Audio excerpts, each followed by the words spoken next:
Hello everyone, my name is R. Kumar. I'm excited to share my thesis primary research. Currently I'm doing my secondary research right now. So I'm going to explain what I've done in my primary research. So let's get into it. The topic of this thesis is personalized health monitoring system using wearable devices and machine learning. So coming to this, the system is designed to make real-time health monitoring of individual users and maintain personal individual profile for them to access them at any time. So how their health conditions and body metrics are being updated in the app. So and how the actionable using and how the wearable devices are collecting data from them, and how it is getting processed and analyzed. So coming into it, when you see let's see why I've chosen this thesis and what's the problem statement would be for the primary research. Today wearable technologies like when you see smartwatches, trackers have become a part of our daily life. uh, they constantly monitor like vital parameters such as heartbeat, sleep, physical activity, blood oxygen, and however while the data is updated, like even there is sufficient data, the data which these smartwatches are getting gathered are not we can say that they are unstructured and unanalyzed. So which makes it's a little bit difficult for the Python machine learning models to analyze them. So yeah, many of the current health apps only offer basic static and static metrics, and also the summaries without any meaningful insights or predictive alerts. So this lead to missed opportunities, fake alerts for early health detection issues, and limits the personal variables in the preventive care.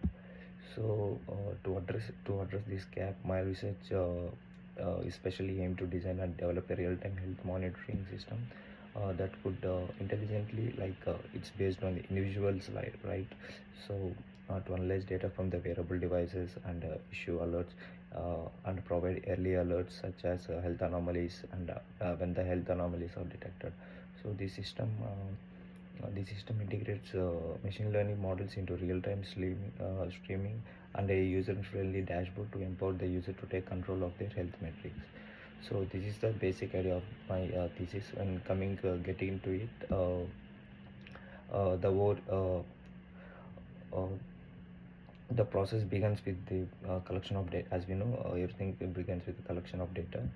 Wearables right now in the market, like we have Fitbits and Apple Watches. So like the Apple Health Kit. So the data is streamed in real time using.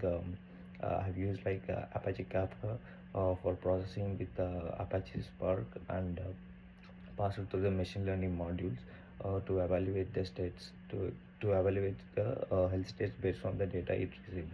So if any the data will be trained for your individual metrics. The AI model will be trained. I mean the machine model we are going to use will be trained number of times such that it creates how all body metrics are going to be and to provide early prediction. But if the and also create a specific pattern to a specific individual, like how at a at a specific point of time how our body is behaving. So it creates a default pattern to an individual.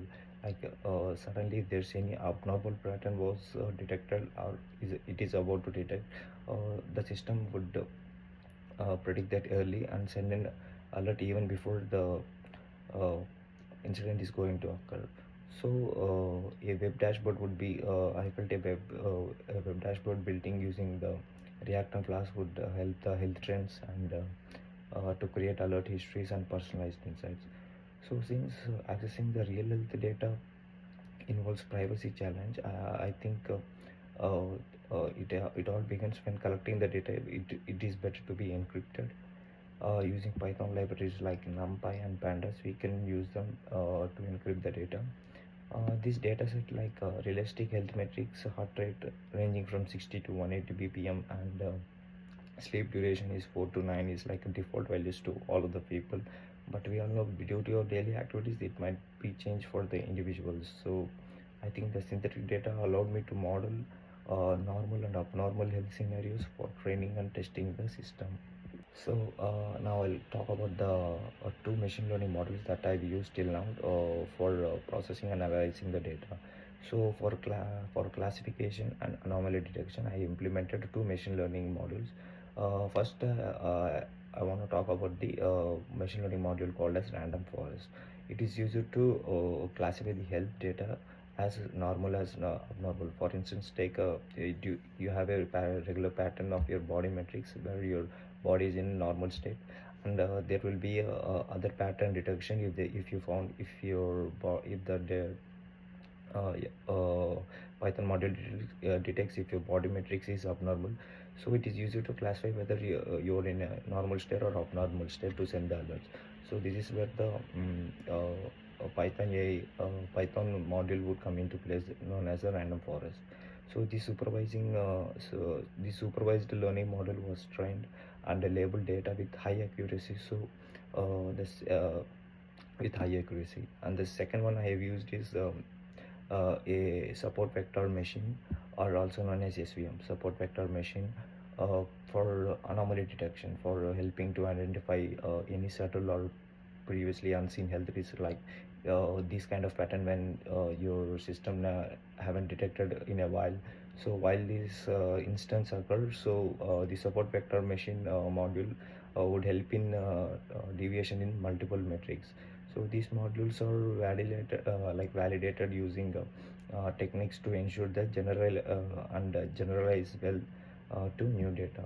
Also, till now, the process involves collecting the data from the user and keeping it encrypted, and converting them into structured data, so that these Python modules would be easy to analyze. So this is one part of the work done by the system. And from the second, if there is any abnormal anomaly detections are seen, this where the alert systems comes to place, which plays a clear role. uh, so only half work is done, whether if if the system finds any abnormal situation. So letting the user know as soon as possible, even before it is going to occur, where the main theme of this thesis comes from. So the alert system combines rule-based conditions like ML-driven predictions, which could be a theoretical thing, but ML-driven predictions are now very much useful. For example, if a user's heart rate exceeds a safeguard range, as mentioned, like 60 to 120 or 80 to 120, so the blood oxygen drops below 95%, and so this where an alert is triggered. But more complex things can be expected, like simultaneous drops and in sleep quality SpO2 are detected through machine learning models. So minimizes could be this hybrid approach can be an advantage to reduce the fake alert systems, which does not send any fake alerts or not accurate type of notifications to the specific user. So this is how far the alert system works. So the complete system works in this process, like collecting data or converting them to the format where this AI model can be easy to train, and if there any anomaly is detected, to send an alert. So this is how the basic of my primary research of this thesis would cover. While the system is well performed in texting, and also there the limitations I found in this primary research. I've used synthetic data, real world variability, and the noise are not fully captured. So also the accuracy depends on the, sometimes even if your AI model is well trained and you got a very accurate data, even though if your sensors are not good, which will and the devices, or is there any conflicts in the devices which may differ in quality. So on the bright way, we have to see what we have in our hands right now. So if the practical thing is all good, I think that the sensors, I think the accuracy and predictions would not matter even with the sensor out there. To, as you know, we can find an error detection from them. So using this error detection, even if the sensor somehow not that accurate, it doesn't matter to the way and the alert system. So I think to conclude this research, uh, uh, how wearable data, when combined with real-time processing and machine learning, can transform the personal health or personal individual health by bridging the gap between the data and any actionable insights. Like the system empowers users to take early action and improve the health outcomes. So I think this is all about my primary research thesis. Thank you.